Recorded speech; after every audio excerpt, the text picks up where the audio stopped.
The shadow of Nazi Germany stretched long and dark across Europe. It tightened its grip on the continent. This left Great Britain in a precarious and isolated position. Desperate for American involvement, British intelligence embarked on a discreet but determined mission. It was spearheaded by the cunning William Stephenson and the seasoned Sir William Wiseman. Their goal was to cultivate a unified American intelligence capability. They also aimed to draw the United States closer to the impending global conflict. Their target was William J. Donovan. Some described him as a firehorse waiting for the fire bell to ring. Others called him a warrior spoiling for a general's star and a gun. Donovan's initial missions to London in 1940 solidified his engagement with British intelligence. These trips exposed him to the brutal realities of a war already raging. The urgency of this collaboration was underscored by devastating intelligence failures. Among the most humiliating was the Venlo affair of 1939. This British intelligence debacle saw two MI6 agents lured into a trap. They were captured by the Gestapo at the German-Dutch border. Their entire network was compromised. This catastrophic misstep ripped through the nascent Allied intelligence community. It exposed the profound vulnerability of existing operations. It highlighted the desperate need for more sophisticated and coordinated approaches. It was a stark lesson in the ruthlessness of the enemy. It also demonstrated the inadequacy of piecemeal intelligence. Donovan observed these events. He was driven by a fervent belief in the power of psychological warfare. He also saw the omnipresent threat of fifth-column activities. Could America truly afford similar miscalculations? By June 1941, he had refined his vision. He presented President Roosevelt with a memorandum of establishment of Service of Strategic Information. This blueprint was for a unified intelligence agency. It was designed to act as a crucial flywheel for the nation's security. Roosevelt was acutely aware of the escalating global crisis. He moved swiftly. Leveraging his broad emergency powers, he secretly funded and officially established the Coordinator of Information, or COI. This happened on July 11, 1941.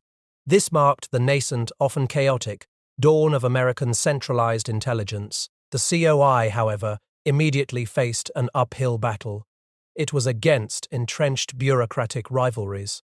Could this nascent agency overcome such deep-seated opposition? Existing agencies like the Army's G2, the Office of Naval Intelligence, and J. Edgar Hoover's FBI bristled at the upstart COI. Each was convinced of their own sufficiency.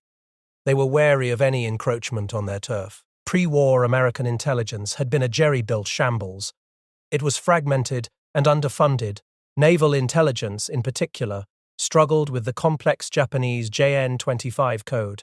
Its resources were often diverted to the magic, diplomatic, code-breaking effort.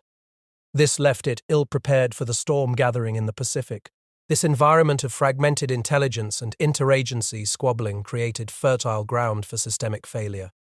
Nowhere was this more evident than in the agonizing lead-up to the attack on Pearl Harbor.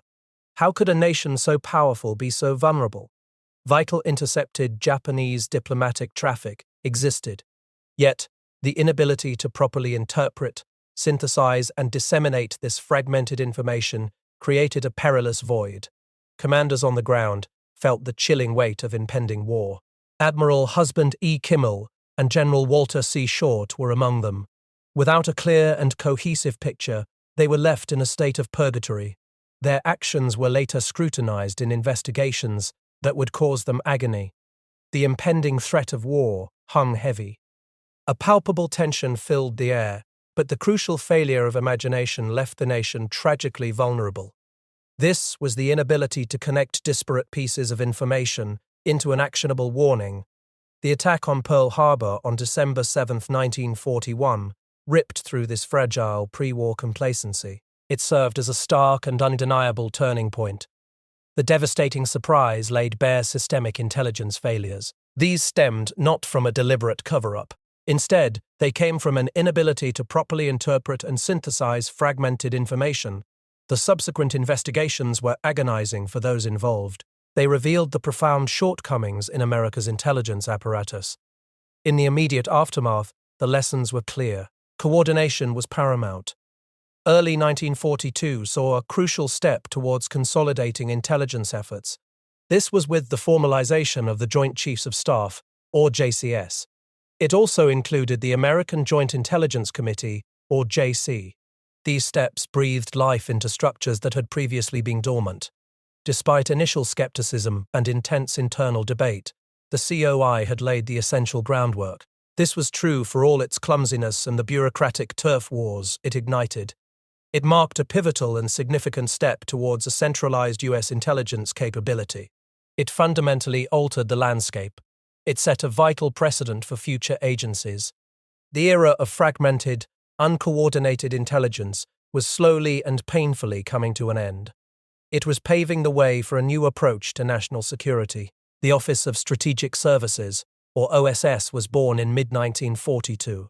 It was a chaotic but undeniably vital organization. It struggled to find its footing and define its purpose within the established military order.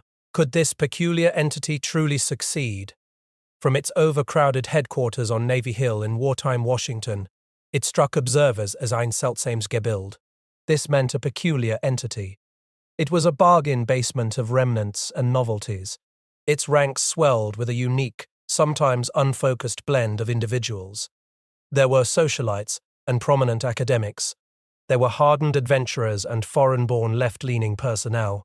Even members of the Hemingway family and Hollywood figures like Sterling Hayden joined. It was far from the oh-so-social or Bad Eyes Brigade, some snidely called it.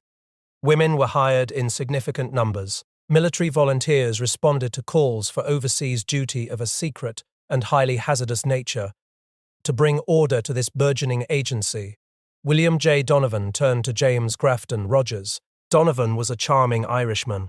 He was winning, daring, imaginative, a knight-errant of war. Arriving in Washington in July 1942, the 59-year-old Renaissance man and hardcore mountaineer was given a roving commission.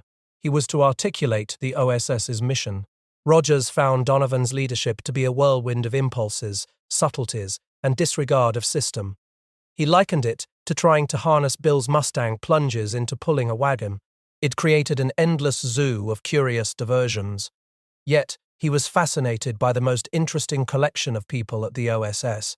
He identified 3 core areas for the agency. These were research and analysis, or R&A. There was also espionage, or secret intelligence. Finally, there was subversion and sabotage, or special operations. The R&A branch was the heartbeat of the organization. It was the apple of Donovan's eye. It recruited distinguished academics like Yale historian Sherman Kent. It also recruited future Nobel Peace Prize winner Ralph J. Bunche. It produced detailed reports like The War, This Week. This was a 30-page synthesis of global events, but its intellectual output often clashed with the military's preference for kinetic force. A significant obstacle to the OSS's integration was the deep-seated distrust of General George V. Strong. He was the Army's G2 intelligence chief. How could Donovan overcome such internal resistance? Strong, a self-important cavalryman, actively obstructed Donovan. He openly doubted the loyalty, discretion, or intelligence of OSS members. Nicknamed the Fifth for his resistance to a unified intelligence service, Strong went even further. He created a competing spy unit called the Pond. This further limited intelligence sharing. It exacerbated the bureaucratic infighting that would plague the OSS. Donovan frequently complained about his inability to get adequate disclosure of military and naval intelligence. This nascent agency's operations were as diverse as its personnel. They spanned from the stark frontline squalor of remote outposts. They also extended to the unexpected comforts of country club bases.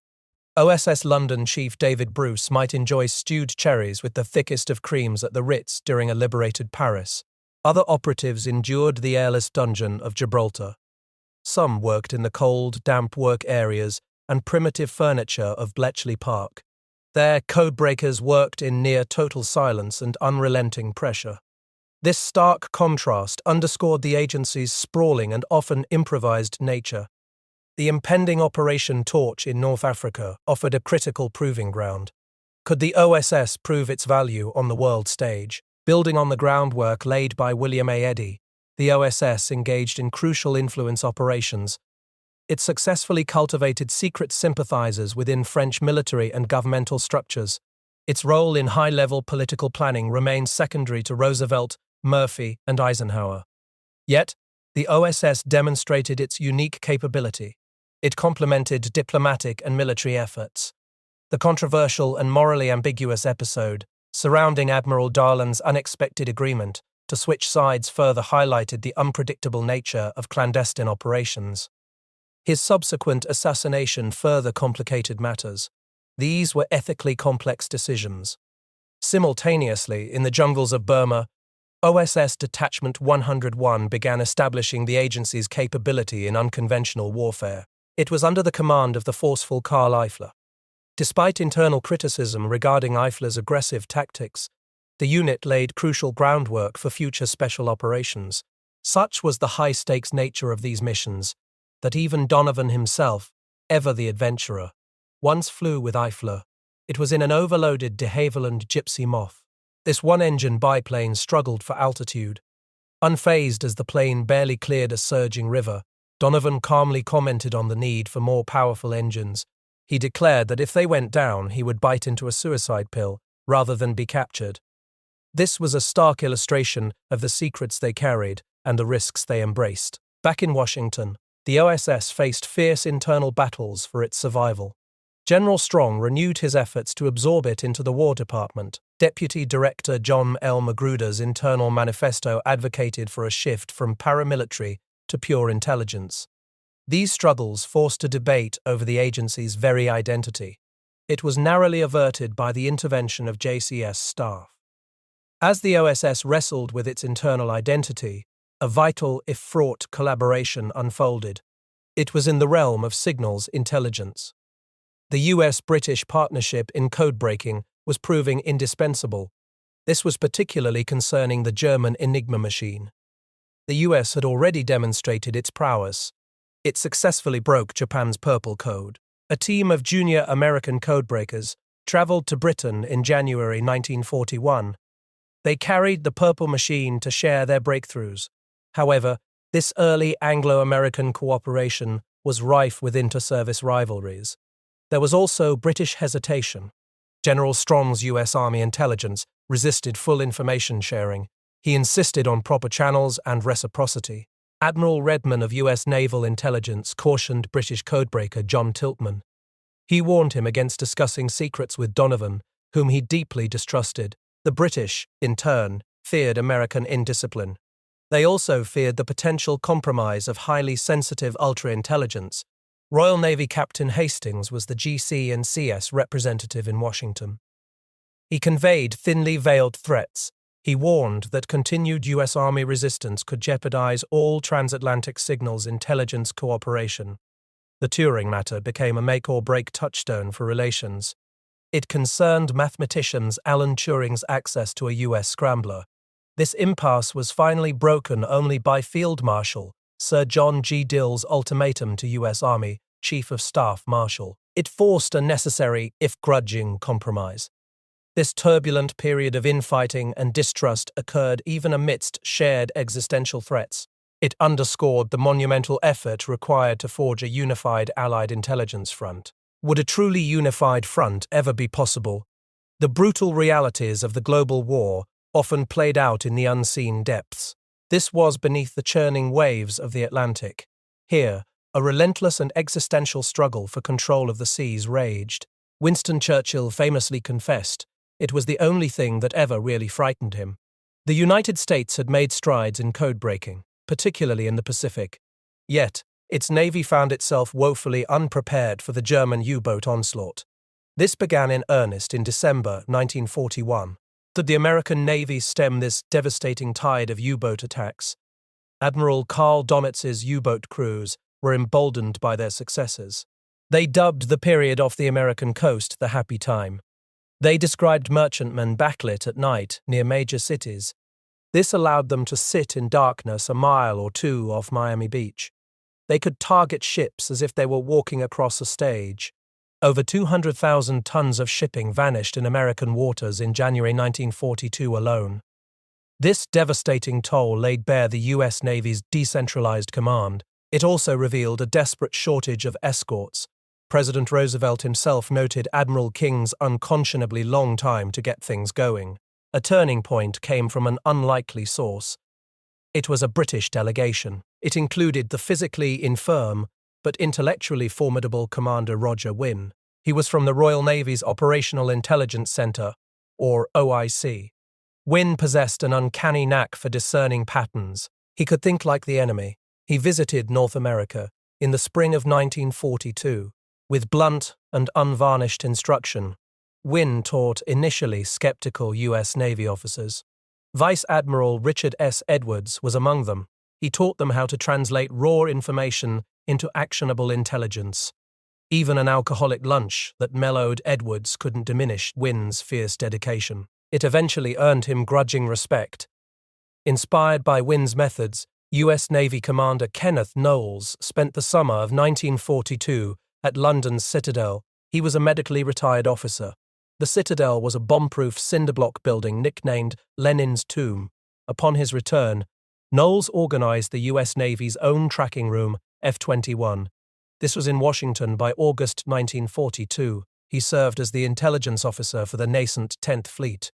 This fusion of British methodology and American organization proved decisive. It combined with the deciphering of German U-boat communications, or ULTRA. From May to December 1943, the U.S. Navy dramatically increased its U-boat sinkings to 100. It was now equipped with jeep carriers and refined hunter-killer tactics. This was a stark contrast to the mere 36 sunk before May 1943. Knowles later affirmed he could not recall a single operation that was laid on without full review and use of all intelligence factors. Dönitz was tragically confident in the impregnability of his Enigma codes. He attributed the mounting losses to ever more far-fetched hypotheses. He never suspected the true source of his undoing. The Battle of the Atlantic was a testament not just to naval prowess, it was also a testament to the foundational, relentless, and often unseen work of intelligence. But what other secrets would intelligence unlock? This crucial Anglo-American collaboration, however, was forged through persistent negotiation. It bridged significant divides. The Turing matter had been a make-or-break touchstone for relations. It was an impasse over British mathematician Alan Turing's access to a US scrambler. It was figures like Telford Taylor who helped formalize these vital ties. He was a peacemaker with a sharp intellect. In April 1943, Taylor embarked on a diplomatic mission to Britain. He was accompanied by cryptanalyst William Friedman. Friedman, despite a nauseating flight, was profoundly impressed by the amateurs at Bletchley Park. These were mathematicians and German scholars. Their detail, attention to minutiae, and digging out every bit of intel possible largely surpassed American efforts. They applied high-class thinking, originality, and brains to the task. He observed the cold, damp rabbit warrens of Bletchley. This was a stark contrast to the American industrial approach. He was frustrated at being denied access to naval Enigma machinery. Still, the mission culminated in a formal agreement between GC and CS and the US Army. This solidified intelligence and technology sharing. As signals intelligence collaboration deepened, the fledgling Office of Strategic Services began to develop its counterintelligence capabilities. It was heavily influenced by its British counterparts. The British, with their established double-cross system, were keen to ensure American security. This was before sharing sensitive operations. The OSS's X2 branch began to integrate British practices. It was under the guidance of figures like Norman Holmes Pearson. This nascent OSS counterintelligence stood in stark contrast to the approach of J. Edgar Hoover's FBI. Hoover, whom Donovan considered a fool, maintained a fierce focus on counterespionage within the Western Hemisphere. This was particularly true for Latin America. His Special Intelligence Service, or SIS, had a network across 20 countries, yet it often acted as a domestic security service abroad. It was more adept at providing raw data than strategic analysis. Hoover's control over the FBI meant that intelligence often arrived at the White House as unprocessed facts. This limited its utility. He famously bristled at Little Bill Stephenson's shift of allegiance to Donovan. His attempts to control star double agent Dusko Popov nearly sabotaged the case.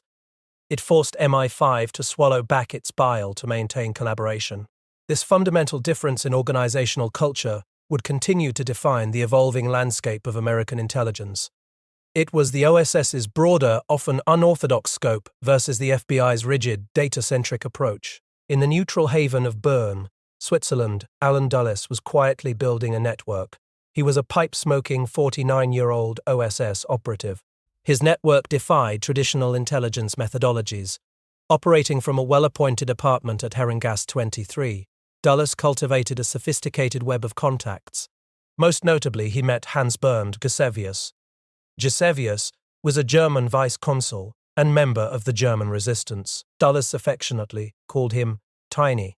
Gisevius was frustrated by MI6's narrow focus. He found Dulles to be the first intelligence officer. He had the courage to extend his activities to the political aspects of the war. But it was Fritz Kolbe, a German civil servant, who provided Dulles with unprecedented access. Kolbe had typically Prussian Slavic features, according to Dulles. He courageously walked into the Bern legation in August 1943. He delivered a cornucopia of internal German documents. Using diplomatic pouches, Kolbe became a near-perfect mechanism for a spy. He provided thousands of reports. These offered a window into the inner workings of the Nazi regime. They also showed the depth of internal dissent. Dulles personally staked his reputation on Kolbe. He advocated passionately for the German resistors' hope for negotiation. This was if Hitler were removed. This intelligence was critical to understanding the German resistance's efforts. These culminated in the July 20, 1944, assassination attempt on Hitler. The bomb at the Wolf's Lair failed to kill the Führer. The coup swiftly unraveled. Colonel Claus von Stauffenberg defiantly shouted, "Long live our holy Germany," before his execution. Yet, it was a pivotal and desperate moment. Dulles's network was fueled by Kolbe's extraordinary bravery. It provided the Allies with unique insight into the moral and political struggles within Germany. It challenged the notion of a monolithic enemy. Despite the burgeoning Allied cooperation, the prospect of direct intelligence exchange with the Soviet Union proved to be a bridge too far. Would this lost opportunity haunt the post-war world? William Donovan, ever the adventurer, flew to Moscow in the depths of winter 1943. He even encountered bureaucratic delays. These required Ambassador Harriman's intervention to secure his flight clearance. Donovan met with Soviet Foreign Minister Vyacheslav Molotov. He also met Lieutenant Gen. Pavel M. Fitin, head of Soviet external intelligence. This was at the eerily quiet Lubyanka, the NKVD headquarters. The Soviets initially expressed readiness for prompt and serious discussions. Yet, Donovan's desire for a direct OSS-NKVD liaison was ultimately thwarted. Deep-seated Soviet espionage within the US spread like an inkblot. It included agents like OSS officer Duncan Lee. This fueled fervent opposition from J. Edgar Hoover. Hoover was convinced that establishing a unit of the Russian Secret Service in the US was highly dangerous and most undesirable. He expressed his strong objections to President Roosevelt. Facing a looming 1944 presidential election, Roosevelt was swayed by Hoover's political concerns. He cabled Harriman that the proposal was impracticable at this time. It was for purely domestic political reasons. The direct exchange never occurred. This left Donovan angry at the lost opportunity. He called it a very foolish thing. The episode underscored the complex interplay of wartime necessity. It also showed pervasive espionage. It highlighted the enduring domestic political considerations that shaped America's nascent intelligence apparatus. As the Anglo-American decision for Operation Overlord solidified, OSS London expanded exponentially. It promised a massive assault on Germany from the west. But would their efforts be enough? Yet, the true crucible of the European endgame would be forged not just in boardrooms and training camps. It would be forged on the beaches of Normandy. It would also be forged in the shadows of occupied Europe.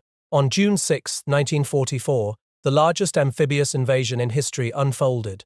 Thousands of ships churned through the pre-dawn darkness of the English Channel. They were part of an armada of over 6,500 vessels. They carried more than 150,000 Allied troops toward the heavily fortified beaches of Normandy. This colossal undertaking was meticulously planned. It was preceded by the masterful deception of Operation Bodyguard. Its aim was to convince German High Command that the invasion would strike past to Calais. As the first waves hit the sand, the air vibrated with the roar of artillery. It also vibrated with the crackle of machine gun fire. Intelligence had been vital. This ranged from Baron Oshima's decrypted transmissions detailing German fortifications. It also included the precise positioning of the Panzer Lehr Division. OSS agents and French resistance networks had been working for months. The tireless Virginia Hall was among them. She was known for her dedication, despite a supervisor's observation that she had little interest in fashion or cosmetics. Now, they erupted in a wave of sabotage and open fighting. They disrupted German communications.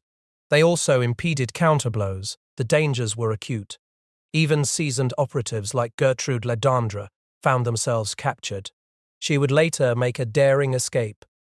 The sheer scale of the landings, the chaos, and the bravery marked a profound shift in the war. Following the D-Day landings, Donovan's controversial visit to the front lines occurred. His subsequent critique of OSS London's too much planning spurred internal re-evaluation. The eventual liberation of Paris in August 1944 served as a symbolic high point. It was a chaotic explosion of joy and defiance. It solidified the OSS's proud achievement in supporting the French resistance. But the euphoria was fleeting. The Wehrmacht, far from collapsing, rebounded with unexpected ferocity. It hardened its positions along Germany's borders. Could the Allies penetrate these fortified German lines? Allied advances slowed. The war entered a brutal transitional phase. An intelligence vacuum deepened. Winter clouds grounded reconnaissance flights. The Germans relied increasingly on uninterceptable landlines. This precarious situation exploded into crisis with the surprise German offensive through the Ardennes in December 1944. This was the Battle of the Bulge. The ferocity of the attack exposed critical intelligence gaps. It hurled 30 divisions against a thinly stretched Allied line. Reacting decisively, Donovan tasked William J. Casey with a monumental mission just after Christmas. He told him to get agents into Germany. This marked a major operational pivot. It was a push for American intelligence to prove its capability independently. By 1945, the OSS had launched some 100 missions into the Reich. These operations yielded modest grand strategic espionage. Yet, they provided crucial close-in tactical intelligence. They also aided in rescuing Allied prisoners from POW camps. In a testament to human courage, they dared return saw Jewish spies operating behind enemy lines. They navigated the treacherous landscape of their former homeland. Other agents worked to leverage the European labor movement against the Nazi regime. Sometimes a future Supreme Court justice was among them. In early 1945, Allen Dulles initiated clandestine negotiations. This was Operation Sunrise. It was with German SS General Karl Wolff in Switzerland. He sought to shorten the war in Italy and disrupt German plans. Dulles suffered from agonizing gout and foot problems. Yet, he pressed on with a masterpiece of prevarication. He navigated the treacherous currents of secret diplomacy. The negotiations involved SS General Karl Wolff. They were fraught with peril. The Soviet Union was already suspicious of Western intentions. It erupted in paranoia and anger. It accused the Allies of seeking a separate peace. Roosevelt expressed bitter resentment at these vile representations. He saw the East-West alliance shudder under the strain. Then, in April 1945, the war took a dramatic turn. Roosevelt's sudden death on April 12 cast a pall of uncertainty over the Allied command. Under renewed Soviet pressure, the combined chiefs of staff ordered Sunrise shut down. But Dulles was convinced of its potential to save lives. He subtly delayed and obfuscated. He kept the fragile initiative alive. The ultimate obstacle to a swift resolution in Italy vanished. This was when news of Hitler's suicide broke on April 30th. This paved the way for the final surrender agreement. It was signed in Caserta, Italy, on May 2nd. A Soviet officer was present. Operation Sunrise was a unique example of the type of services which OSS can supply. It successfully shortened the war in Italy. It saved countless lives and disrupted German plans. It proved a blueprint for future covert action. As the global conflict wound down, William J. Donovan harbored an ambitious plan. He was the visionary architect of the Office of Strategic Services. He wanted to transform his wartime creation into a permanent, powerful, and independent civilian intelligence agency. But would Donovan's vision survive the peace? He envisioned a fourth arm of the military. He believed it was crucial for America's future security. His formal proposal was submitted to the White House in November 1944. It laid out a comprehensive blueprint for this enduring service. But Donovan's grand design was immediately met with a storm of bureaucratic resistance. Could he overcome such powerful opposition? Established military branches and J. Edgar Hoover's FBI saw a civilian intelligence agency as a direct threat. It was an encroachment on their carefully guarded turf. Secretary of War Henry Stimson was already exasperated by the ridiculous bickering among intelligence outfits. He privately yearned for consolidation, but he offered little support for Donovan's specific vision. President Roosevelt was Donovan's primary backer, yet he received conflicting advice. His unofficial spy, John Franklin Carter, warned of British penetration and excessive cost. Admiral William D. Leahy was the formidable chairman of the Joint Chiefs. He simply stalled Donovan's memo. He quietly consigned it to the General Board. This was an old Navy term for staff, where proposals went to die. Donovan even attempted to win Leahy over with small gifts. These included a captured German man pistol. It was to no avail. Hoover, meanwhile, aggressively pushed his own counter-proposal. He wanted to expand the FBI's overseas presence. Admiral Joseph Redman was fiercely protective of naval codebreaking. He worried aloud about the encroachment of other agencies. This memo, War in Washington, sputtered along. It did so even as the Battle of the Bulge raged in Europe. The simmering political battle exploded into public view on February 9, 1945. The Chicago Daily Tribune plastered sensational headlines across its front page. New Deal plans super spy system, sleuths would snoop on US and the world. It read. Donovan was enraged. He accused the leak of being treason. It was a deliberate political attack on the president. It was designed to sabotage American intelligence. He demanded an investigation which proved inconclusive. He noted wryly that at least 48 copies of core documents had passed through 150 to 175 hands. The leak was attributed by Tribune correspondent Walter Trahan to Steve Early. It galvanized public and congressional backlash against the lurid misrepresentation of Donovan's ideas. It effectively derailed his plan. Then, on April 12, 1945, President Roosevelt died. His passing removed Donovan's primary, albeit hesitant, supporter. It ushered in the administration of Harry S. Truman. The plain-spoken Midwesterner was initially unimpressed by Donovan. Perhaps he viewed him as a slick Easterner. Would this new president dismantle the very foundations Donovan had built? Truman quickly absorbed briefings on post-war intelligence. He was influenced by advisors who shared his skepticism. On May 1, 1945, Truman confided to Attorney General Biddle his profound dislike for Donovan's plan. He unequivocally stated that this country wanted no Gestapo under any guise. He even criticized the FBI for tending in that direction. They were dabbling in sex life scandals and plain blackmail. The tension culminated in a brief, strained 15-minute meeting on May 14, 1945. During it, Truman lectured Donovan on civil liberties, further undermining the OSS. From May 16 to 20, 1945, the Tribune's Trohan published new articles. They were based on the Park Report. This 54-page Army intelligence document unfairly depicted the OSS as British-controlled and communist-infiltrated. This fueled public perceptions of waste and abuse. It added to the overwhelming national desire for demobilization. The war drew to a close with the atomic bombings and Japan's surrender. Even Donovan's one-time supporters like Stimson and Marshall remained on the sidelines. This allowed Budget Director Smith and Presidential Chief of Staff Leahy to effectively fill the vacuum. Despite Donovan's last round of efforts, his fight was over. These efforts included a September 13, 1945, memorandum to the White House. On September 20, 1945, President Truman officially liquidated the OSS.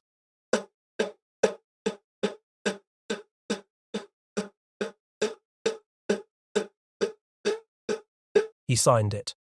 Donovan was reportedly storming about our proposal. The executive order mandated that the OSS cease to exist by October 1st, 1945. This was an unseemly rush. It provided cold comfort to its 10,390 employees.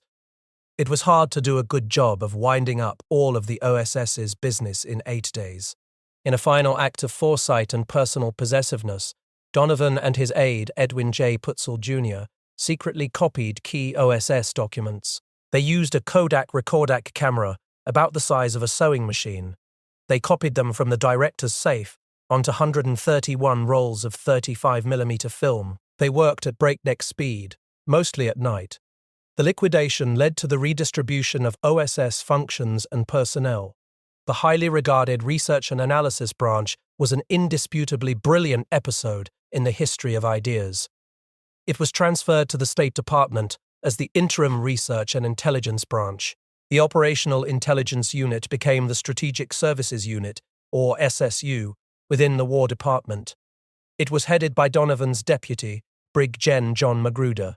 On the last workday, September 28, 1945, Donovan delivered a moving speech to 755 employees at Riverside Stadium. He celebrated OSS as an unusual experiment. He predicted America would still need them to monitor imperial forces.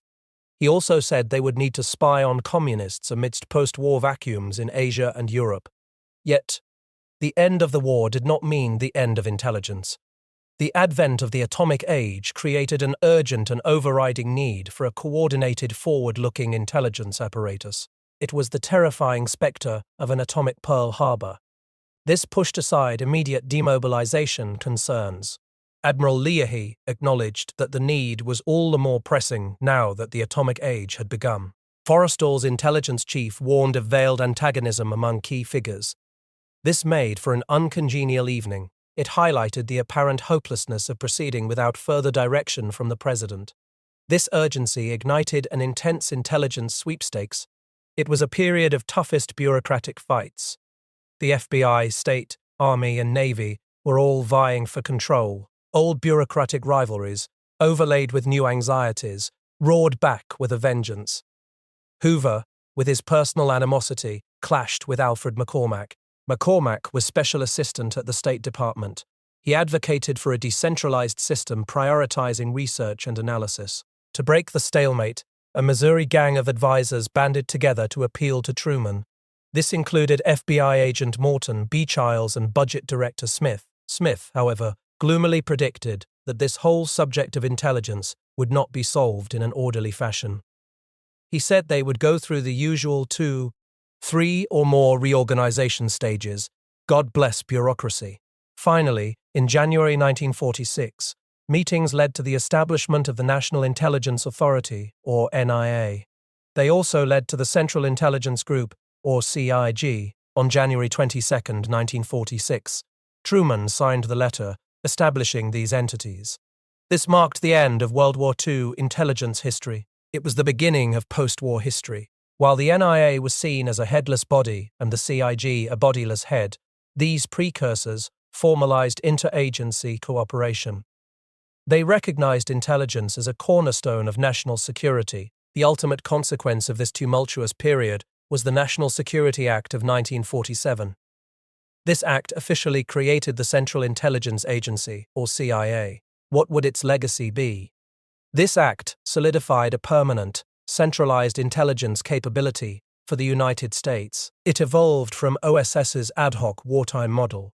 It laid the groundwork for its enduring legacy in intelligence and area studies. This new coordinated structure aimed to prevent the systemic intelligence failures of the past.